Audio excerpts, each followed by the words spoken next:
संजू वर्मा, पहला सवाल यही संजू वर्मा, अगर यह अभी लागू ही नहीं होना है तो इतनी इमरजेंसी क्या थी संसद का विशेष सत्र बुलाकर चुनावी साल में, चुनाव से 6-8 महीना पहले इसको पास कराएं, लागू कराएं, सिर्फ क्रेडिट लेने के लिए? मानक जी, आपने तीखा सवाल पूछा है। मैं इफ्स और बट्स का सहारा बिना लिए आपको सीधा जवाब दूंगी। आज महिला आरक्षण विधेयक को लोकसभा में इंट्रोड्यूस किया गया और कल इस पर चर्चा होगी और जो भारत के कानून मंत्री हैं अर्जुन मेघवाल, विपक्ष की सारी जितने भी विपक्ष के मुद्दे हैं उन पर चर्चा भी करेगी सरकार और उनका ठोस जवाब भी देगी। पर मैंने कांग्रेस के प्रवक्ता को लगभग, आपने उनको लगता है 8 से 9 मिनट दिए। नहीं, 4 से 5 मिनट मेरे पास स्टॉप वॉच है, चल रही है। अच्छा, हाँ ठीक है, चलिए आपकी बात मान लेती हूं। हाँ। मैं कुछ कहना चाहती हूं। आंकड़े तो मैं बाद में दूंगी ही, क्योंकि बिना आंकड़ों के मैं बात करती नहीं हूं। पर आंकड़े देने से पहले मैं जो एक मानसिकता होती है, क्योंकि जब हम महिला आरक्षण की बात करते हैं या महिला सशक्तिकरण की बात करते हैं, तब सबसे जरूरी होता है जो एक मानसिकता है सोसाइटी में, उस पर भी चर्चा की जाए। जब यूपीए की सरकार थी, और मैं सोनिया गांधी, मनमोहन सिंह वाली सरकार की ही बात नहीं करती, चाहे राजीव गांधी की बात कर लीजिए या इंदिरा गांधी की बात कर लीजिए या फिर पंडित नेहरू के जब वो प्रधानमंत्री थे तब के समय की बात कर लीजिए, मानसिकता क्या रही है पिछले कई दशकों से। और मैं ये सिर्फ भाजपा की राष्ट्रीय प्रवक्ता होने के नाते नहीं, पर एक आम नागरिक और एक महिला होने के नाते भी मैंने ये महसूस किया है। कई दशकों तक ये मानसिकता थी, महिला होकर आप नौकरी करना चाहती हो, लड़की हुई है, अरे भैया अब इसका खर्चा कौन उठाएगा? जब घर में बेटी का जन्म होता था, इसे पढ़ाएगा कौन? महिला हो, रक्षा की आवश्यकता होगी तुमको, तुम 6-7 बजे के बाद इधर उधर टहल क्यों रही हो? घर के मालिक घर पर है क्या? आपसे नहीं, हमें मुखिया से बात करनी है। मान लो कोई बाहर से आया, कोई जवाब सवाल करना है, भाई आपसे बात नहीं करनी है, घर के मुखिया को बुलाइए, नहीं तो हम कल परसों आएंगे। महिला का काम क्या है? महिला का काम है घर संभालना। पढ़ लिख कर क्या होगा? क्या उखाड़ लोगी तुम? कौन सा तीर गाड़ लोगी? लड़की हो, खेल के मैदान में तुम्हारा क्या काम? ये लड़कों को शोभा देता है, लड़कियों को खेल कूद करना शोभा नहीं देता। क्या कभी तुम्हारे पैसे से घर चला है? पैसा कौन लाता है घर में? ब्रेड विनर कौन है? घर का पुरुष है। तो तुम घर से बाहर निकलकर क्या करना चाहती हो? क्या सिद्ध करना चाहती हो? नौकरी क्यों करना चाहती हो? घर संभालो, बच्चों की देखभाल करो, यही तुम करती आई हो और यही तुम्हें करना चाहिए।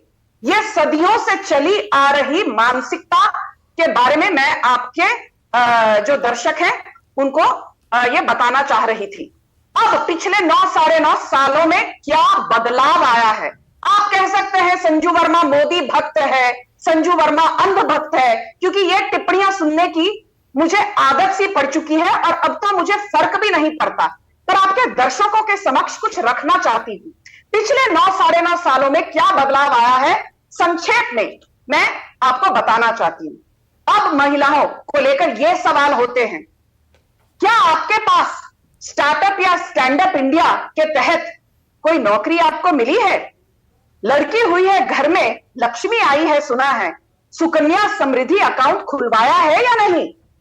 क्या आप सीमा पर रहकर देश और देशवासियों की सुरक्षा करना चाहेंगी? घर, बिजली, पानी और गैस तो आपके नाम पर है ही, परिवार के मुखिया की जगह आपका नाम लिख दे क्या? इंजीनियरिंग पढ़ोगी या मेडिसिन? डॉक्टरी करना चाहोगी, पायलट बनना चाहोगी या एमबीए करना चाहोगी? मेहनत करो बिटिया, देश के लिए अगला मेडल लाना है या नहीं? ओलंपिक में जाना है या नहीं? क्या आपके बैंक खाते में जमा हुई राशि से हम इस मुश्किल समय में घर चला सकते हैं? आज पिता पति ये बेझिझक पूछने का साहस भी करते हैं। और ये बदलाव क्यों हुआ है? क्योंकि आप ये कहेंगे अरे संजू वर्मा ने इतना सब कह दिया, इसका सबूत क्या है? अब इस सबूत और आंकड़े 30 से 45 सेकंड में ध्यान से आपके दर्शकों के लिए। प्रधानमंत्री आवास योजना हो, या प्रधानमंत्री मुद्रा योजना। पहले प्रधानमंत्री मुद्रा योजना की बात करूंगी। 23 लाख करोड़ से ज्यादा के लोन दिए गए और जो मेरे पास आंकड़े हैं वो ये कहते हैं कि मुद्रा योजना के तहत जो राशि दी गई है अब तक, आपको जानकर ताज्जुब होगा, मुझे नहीं होता, 76% से ज्यादा लाभार्थी महिलाएं हैं। इंस्टेंट ट्रिपल तलाक व्हाट्सएप पर या सीधा फोन पर पति कह देता था मुस्लिम हमारी बहनों को, तलाक तलाक तलाक, और सदियों का रिश्ता कुछ सेकंड में समाप्त। और इसको समाप्त किसने किया? 2019 में नरेंद्र मोदी ने। दूसरी बात, अभी तीसरी बात, 3 करोड़ से ज्यादा लाभार्थी हैं आज सुकन्या समृद्धि योजना के तहत, जिसके चलते जो युवतियां हैं, जो यंग महिलाएं हैं, उनको पढ़ने में सुविधा मिलती है। फिर बात करते हैं स्टैंड अप इंडिया। आपको जानकर खुशी होगी मानक जी, संजू 1 लाख से ज्यादा, संजू 1 सेकंड 30 सेकंड और 1 लाख से ज्यादा लाभार्थी स्टैंड अप योजना के तहत ऑलरेडी मोदी सरकार ने 21,000 करोड़ से ज्यादा इन महिलाओं के प्रति किसी न किसी तरह खर्चा किया है। और last but not the least, प्रधानमंत्री उज्ज्वला योजना के तहत कांग्रेस क्या कहती है? अरे सिलेंडर के प्राइस तो मोदी सरकार के चलते बढ़ गए, हमने कम किए। आपके चलते महिलाएं चूल्हे के सामने अपनी जिंदगी अब रुकिए संजू, अब रुकिए। देखिए 6 मिनट मैंने आपको दिए, 1 मिनट रुकिए, 1 मिनट। मैंने आपको 6 मिनट दिए, आपने अपनी पूरी बात कही, लेकिन आपने मेरे सवाल का जवाब नहीं दिया। वही अभय दुबे कह रहे हैं, वही कांग्रेस पार्टी कह रही है कि अगर इसको लागू ही 4-5 साल बाद, जनगणना के बाद, डीलिमिटेशन के बाद होना है, तो फिर इतनी जल्दबाजी क्या थी? ये चुनावी मुद्दा है, जुमला है, कांग्रेस पार्टी कह रही है।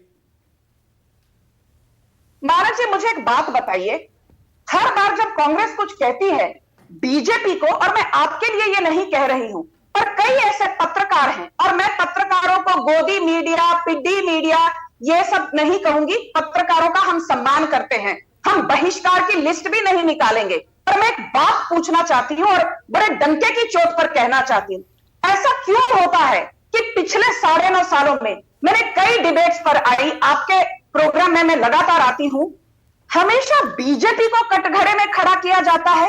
अटल बिहारी वाजपेयी ने 1998 में, 1999 में, 2002 में, 2003 में 4 बार महिला आरक्षण विधेयक लाने की कोशिश की और चारों बार इसका किसने खंडन किया?